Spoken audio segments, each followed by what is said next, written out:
Qu'est-ce qu'il y a eu là? Il y a eu un affrontement entre les chrétiens du pasteur Mukungubila et le FARDC. Hein? Et donc le FARDC, quand ils ont appris que les chrétiens de Mukungubila ont attaqué RTNC Kinshasa, ils ont pris l'aéroport, même à Kindu, ils ont pris l'aéroport de Kindu. Le FARDC sont partis directement à sa résidence ici à Lubumbashi du côté Golfe pour aller attaquer. Et là, ils ont trouvé, il y avait les gens, certains chrétiens de Mukungubila, mais qui étaient armés. Alors, le coup de feu, il y a eu échange de tirs. C'est ce qu'on a appris le lundi. Mais le mardi, c'était calme. Mais, curieusement, au Koumangari, 18h30, mon boss téléphone un de mes collègues qui est à Katouba pour lui dire qu'on apprend que mardi, la situation a repris encore les champs d'affrontement. Celui-là m'appelle pour me dire que le boss demande, toi tu es du côté Carrefour, que là-bas chez vous ça ne va pas, il y a des coups de feu. Hein? Je dis non, mon fils vient d'arriver, mon fils me dit que c'est en ville, au niveau de la porte. C'est ce que moi j'ai eu comme information. Donc du côté Carrefour et aéroport, c'est calme. C'est calme, mais depuis lors, je n'ai pas encore entendu un avion descendre. Parce que tu vois, nous, à notre niveau, quand l'avion doit aller atterrir, ça passe au-dessus de nos toits. Mais en tout cas, depuis lors, depuis cette heure-là, jusqu'à maintenant, je n'ai pas encore entendu un rebondissement d'un avion en partant vers l'aéroport. Donc pour dire que l'aéroport pourrait être fermé, de Luano. Ah oui, je crois que c'est fermé pour mesures de sécurité. Hein. Les chrétiens de Mukungubila étaient armés aussi avec les armes à feu, le lundi là. Oui, ils avaient aussi les armes. C'est pourquoi il y a eu un traitement au niveau de le lundi là, à sa résidence là-bas, du côté gauche. Il y a eu un affrontement. Il y a eu beaucoup de morts, plus de 37 morts. Bon, d'après les gens qui restent dans ce quartier-là, il y avait les balles perdues qui ont tué les voisins, les passants, les fuyants, tout ça, tu vois un peu. Ben alors, qu'est-ce qui se passe seulement à Lubumbashi là? Parce qu'il paraît qu'il y a eu même des mêmes événements à Kolwezi aussi. Oui, même à Kolwezi, on a appris que les gens, les chrétiens se sont rebellés quand ils ont appris qu'on a attaqué la résidence de leur prophète.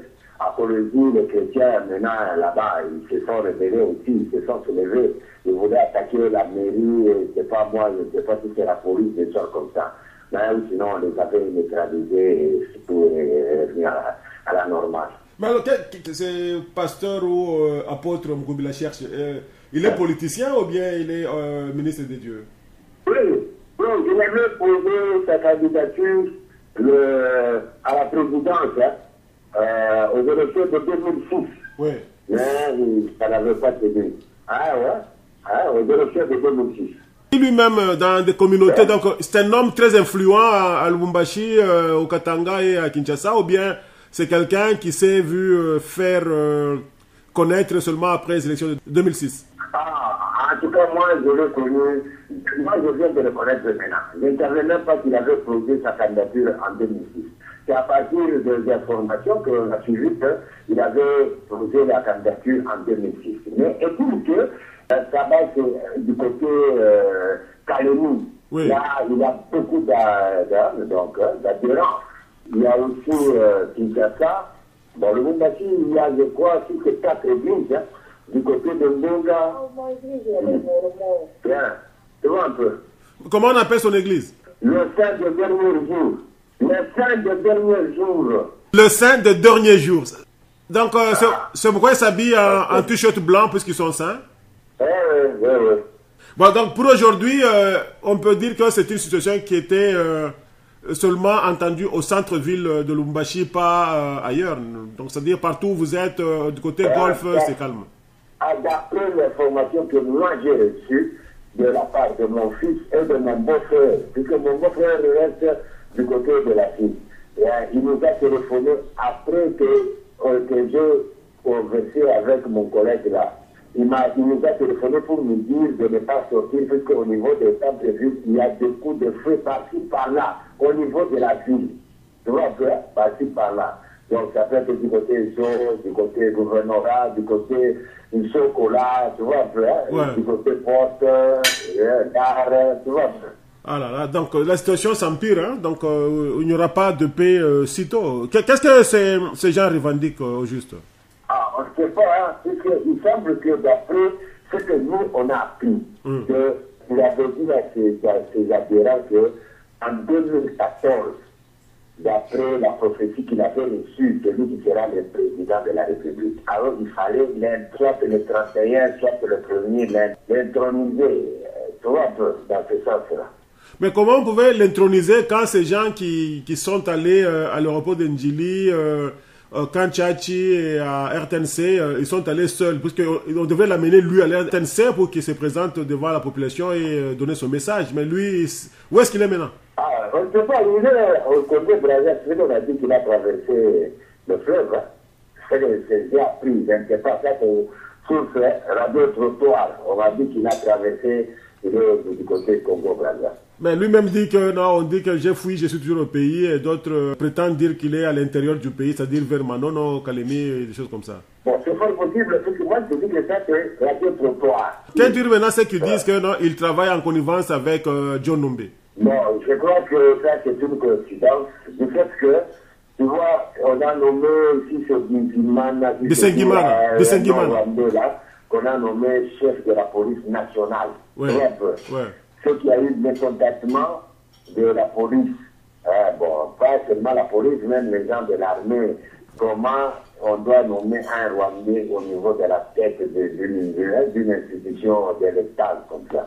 Alors, ils doivent profiter, je crois que les autres ont profité de cette nomination pour déclencher aussi, puisqu'ils savaient qu'il devait y avoir un appui de la force de l'armée congolaise, tu vois un peu, dans ce sens-là. Puisqu'il semble que certains militaires se plaignent qu'ils n'ont pas eu de primes, mais tandis que les gens de la GGC, les gens de la garde présidentielle ont eu des primes, tu vois un peu.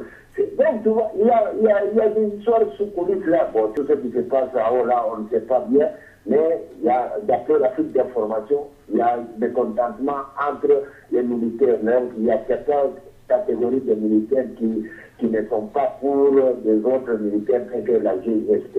Tu vois un peu. Donc, pour ou contre la nomination de Bissengimana à la tête de la police nationale? Ouais, puisqu'on dit que c'était un Rwandais, c'est un Rwandais. Ouais, seulement lui, mais il y a certaines c'est parce que bon, moi je n'ai pas suivi, moi on m'a appris aussi qu'on a nommé, il y a eu remaniement au niveau de l'armée, de la police, tout ça, mais tout ce que je sais, c'était le nom que beaucoup de gens parlaient, c'était de ce monsieur-là, qui s'est dit Dimana, qui quoi, en tant qui est devenu inspecteur principal de la police nationale congolaise, et ça comme ça, en remplacement de John Numbe.